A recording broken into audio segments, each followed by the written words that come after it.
لیے کوئی بات نہیں، وہاں جا کے ٹھیک ہو جائیں گے، اب انہیں کچھ نہیں کہ اہل شرک ہر جگہ پر اہل کفر سے ٹکر کھاتے ہیں، اور اہل ایمان اہل شرک کے گندے عقیدوں کو بیان کیا کرتے ہیں، اور اگر بیان نہ کر سکیں، کمزور ہوں، تو کم از کم اس مجلس کو چھوڑ کر اٹھ جایا کرتے ہیں۔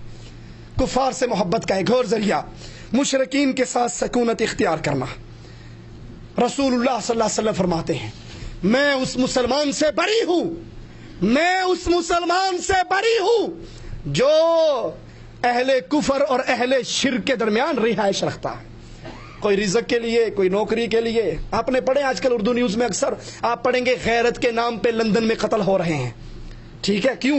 یہاں تو دال روٹی کمانے کے لیے چلے گئے، سٹیٹس ہائی کرنے کے لیے۔ دال روٹی تو یہاں بھی مل رہی تھی، اللہ راضی کا بھوکا تو کوئی نہیں مرتا، اسلامی ملک میں بھی دال روٹی ملتی، سٹیٹس کو ہائی کرنے کے لیے، کوٹھی 2 منزلہ کرنے کے لیے۔ جب وہاں گئے تو نئی نئی شادی ہوئی تھی، پھر اولاد ہوتے ہوتے جوان ہو گئی، جب جوان ہو گئی اب انہوں نے وہی کچھ کرنا ہے جو کچھ دیکھ رہے ہیں، اب جب وہ دیکھتے ہیں پھر غیرت آ کر گن نکالتے ہیں اور شوٹ کر دیتے ہیں۔ اس شوٹ کرنے سے پہلے اس کفر کے معاشرے میں آنا ہی جائز نہیں۔ تیری سکونت یہاں پہ رہ کے دنیا کمانے کے لیے ایمان بیچنا جائز نہیں ہے۔ کسی کافر ملک کی شہریت کو قبول کرنا یہ بھی محمد رسول اللہ صلی اللہ علیہ وسلم کی شریعت میں جائز نہیں ہے۔ ہاں کوئی داعی بن کر جائے، مبلغ بن کر جائے، اس کے لیے تو اجازت ہے، اور داعی اور مبلغ کے علاوہ وہاں پر رہ کر تاکہ مال مستقبل اچھا ہو جائے، 60 سال کے مستقبل کو اچھا کرنے والے ہو سکتا ہے وہاں رہنے سے تیری آخرت کا سارا مستقبل برباد ہو جائے۔ اس مستقبل کی خیر منائیے۔ صحیح بخاری میں اسماء بنت ابی بکر سے روایت ہے، رسول اللہ صلی اللہ علیہ وسلم نے فرمایا، لا شیء اغیر من اللہ تعالی، اللہ سے زیادہ غیرت والا اور کوئی نہیں ہے۔ صحیح بخاری میں عبداللہ بن مسعود سے روایت ہے، رسول اللہ صلی اللہ علیہ وسلم نے فرمایا، لا احد اغیر من اللہ من اجل ذلك حرم الفواحش ما ظهر منها وما بطن ولا احد احب الیہ المدح من اللہ تعالی من اجل ذلك مدح نفسه، اللہ سے زیادہ غیرت والا کوئی نہیں، اس لیے اس نے تمام بے حیائی کے کاموں سے کو حرام قرار دیا، وہ ظاہری ہو یا پوشیدہ، اور اللہ سے زیادہ کسی کو اپنی تعریف پسند نہیں، اسی لیے اللہ عز و جل نے اپنی تعریف خود کی۔ ابو داؤد میں رسول اللہ صلی اللہ علیہ وسلم کی اس حدیث کو سنیے جسے سعید بن زید نے روایت کیا، آپ نے فرمایا، اور یہ اہل ایمان کی غیرت کی بڑی کھلی ہوئی مثالیں ہیں، اور غیرت مند پر اللہ کے نبی صلی اللہ علیہ وسلم کے تعریف جملے ہیں۔ فرمایا، من قتل دون ماله فهو شہید، من قتل دون دمه فهو شہید، ومن قتل دون دینه فهو شہید، ومن قتل دون اہله فهو شہید، وفي روایہ من مات دون عرضه فهو شہید، جو مال بچاتے ہوئے، عزت بچاتے ہوئے، بیوی بچاتے ہوئے، اہل و عیال بچاتے ہوئے، ایمان بچاتے ہوئے، پیسہ بچاتے ہوئے مارا جائے، اللہ اس عزت کو بچانے والے کو جو شہید ہو گیا ہے، مر گیا ہے، اس کو شہادت کا مقام عطا فرماتا ہے۔ یہ ہے غیرت۔ ہمارے ہاں غیرت کا نام ہی ختم ہو گیا۔ صحابہ کرام کی مثال کو سامنے رکھیے۔ حضرت علی ایک علاقے کی طرف خط لکھتے ہیں اور کہتے ہیں، ذرا غور کرنا اللہ کے لیے غور کرنا کہ آپ کی اور میری قبر بہت قریب ہے، پتہ نہیں اس مجلس سے اٹھنا مجھے اور آپ کو نصیب بھی ہوگا یا نہ ہوگا، پتہ نہیں گھر جانا نصیب بھی ہوگا یا نہ ہوگا، پتہ نہیں یہ رات ہماری زندگی کی کہیں آخری رات تو نہ ہو۔ علی فرماتے ہیں، مجھے پتہ لگا ہے تمہاری عورتیں ان بازاروں کی طرف نکلتی ہیں جہاں اجنبی مرد ہیں، ان کا ازدحام ہے، تمہاری غیرت کو کیا ہو گیا؟ جن میں غیرت نہیں اس میں کوئی خیر نہیں۔ سوچ لو اتوار بازار میں شاپنگ کے لیے بیگم کو بھیج دینے والوں، سوچ لو پانڈا مارکیٹ کے اندر بیگم کو اکیلے، جاؤ کوئی بات نہیں میں آفس جا رہا ہوں، آپ شاپنگ کر کے آ جائیے، اور وہ بھی اتنی بے غیرت ہے اگر خامن کوئی چیز خرید کے لے آئے، اجی بس آپ کو تو لینا ہی نہیں آتا، مولویوں کو کیا پتا، یہ مجھے ہی مرنا پڑے گا، آپ 40 ریال کی لائے ہو اور دیکھو میں 30 ریال کی لایا ہوں، یہ 40 ریال کی مرد لے کر آیا، اور بیگم صاحبہ جب تو اس دکاندار کے سامنے اپنے چہرے کی زیارت کرے گی، چہرے پہ مسکراہٹ لائے گی، یہ میک اپ سے سجا ہوا مکھڑا اس کو دکھائے گی، وہ بے غیرت خود ہی ریٹ کم کر دے گا تاکہ یہ خبیث پھر بار بار آئے۔ بے غیرتی کے مناظر، برقع کیا ہوا کپڑے لینے کے لیے جا رہی، خاص طور پہ انڈیا پاکستان کے اندر ہوتا ہے، کپڑے والے دکاندار نے بھی، بے غیرت نے، ایک چادر لٹکائی ہوئی، مردوں کا سٹول ادھر رکھا ہے، عورتوں کا سٹول ادھر رکھا ہے، جو ہی یہ اندر آتی ہے یہ نقاب نیچا کرتی ہے، وہ چادر کھینچ دیتا کہ بڑی غیرت مند ہے، انہوں کوئی نہ ویکھے، میں کلہ ہی ویکھاں۔ تیری یہ ماں لگتی ہے؟ تیرا اس سے کیا رشتہ ہے؟ رسول اللہ صلی اللہ علیہ وسلم نے فرمایا جہاں ایک عورت اور مرد اکٹھے ہو، تیسرا شیطان ہوتا ہے، شتونگڑا نہیں ہوتا، شیطان خود پہنچتا ہے۔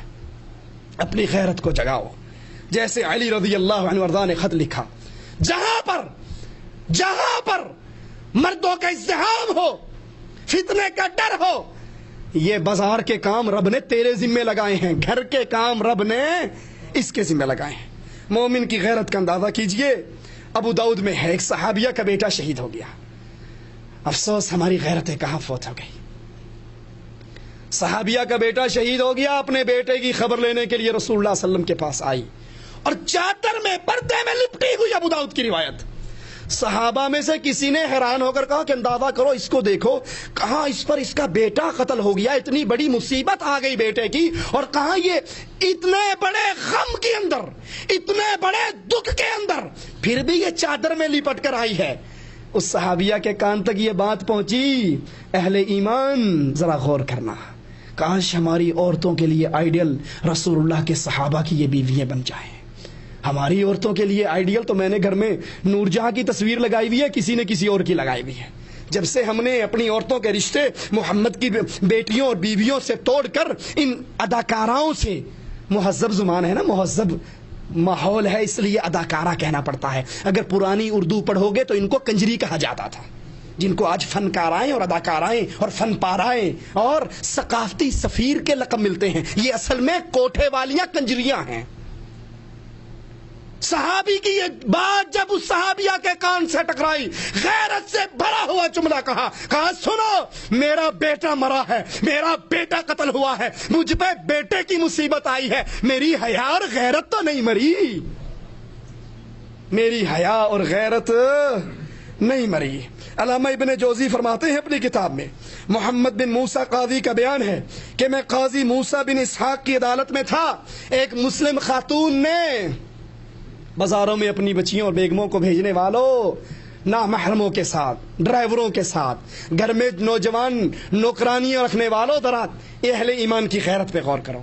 ایک عورت نے آ کے قاضی صاحب سے شکایت کی، میرا خاوند حق مہر کھا گیا ہے۔ قاضی نے بلا لیا خاوند کو، ہاں جی اس کا حق مہر دو۔ قاضی نے انکار کر دیا کہ نہیں، حق مہر تو میں دے چکا ہوں، میرے ذمہ کچھ نہیں۔ اس نے کہا گواہ پیش کرو۔ شوہر کے گواہ بھی آ گئے، دیور کے ساتھ بیگم کو بٹھا دینے والوں، اجی کیا کریں، یہ تو کزن ہے نا، بچپن کے دوست ہیں، ہم اکٹھے پڑھے کھیلے کودے بڑے جوان ہوئے، اب ان سے پردہ کر لیں، یہ ماموں کا بیٹا، یہ خالہ کا بیٹا، یہ پھوپھی کا بیٹا، یہ دیور، یہ جیٹھ، ان سے پردہ آنکھ کا ہونا چاہیے، بس دل میں حیا ہونی چاہیے۔ قاضی نے کہا گواہ لا، شوہر کا گواہ آ گیا۔ قاضی نے کہا شوہر صاحب گواہی دینے سے پہلے لازمی ہے یہ تیری بیگم کا چہرہ دیکھیں، دیکھ تو لے یہ وہی عورت ہے یا کوئی اور عورت ہے، عدالت کے تقاضوں میں سے یہ تقاضا ہے۔ اس گواہ نے کہا کھڑی ہو، اپنا منہ دکھا۔ خاوند کو شدید غیرت آئی، اور اہل ایمان کبھی اپنی بچیوں کو بے پردہ کر کے، میک اپ پہ سوار کے، خوشبوؤں میں نہلا کر بازاروں کا رخ نہیں کرواتے، وہ اپنے گھروں میں رکھتے ہیں، باہر کے کام اپنے ذمہ لیتے ہیں۔ خاوند غیرت مند کھڑا ہو گیا، کہا یہ کیا ہو رہا ہے؟ قاضی نے کہا یہ ضروری ہے، یہ ضروری ہے، اپنی بیوی کا منہ ننگا کر۔ اس نے کہا میری غیرت برداشت نہیں کرتی میری بیوی کے منہ پر نامحرم مرد نگاہ دوڑائے، میں تسلیم کرتا ہوں بیگم کا حق مہر میں نے دینا ہے، کوئی نہیں دیکھ سکتا میری بیگم کو۔ اور جب مومنہ بیوی نے یہ سنا، کہا قاضی صاحب میں بھی اعلان کرتی ہوں کہ میرے خاوند نے جو میرا حق مہر دینا، یہ اتنا مسلمان، یہ اتنا غیرت مند، یہ اتنا پرہیزگار، یہ اتنا عزت کا رکھوالا ہے، میں دنیا آخرت میں اس پر اپنے حق مہر کو ہبہ کر دیتی ہوں، مجھے کچھ نہیں چاہیے۔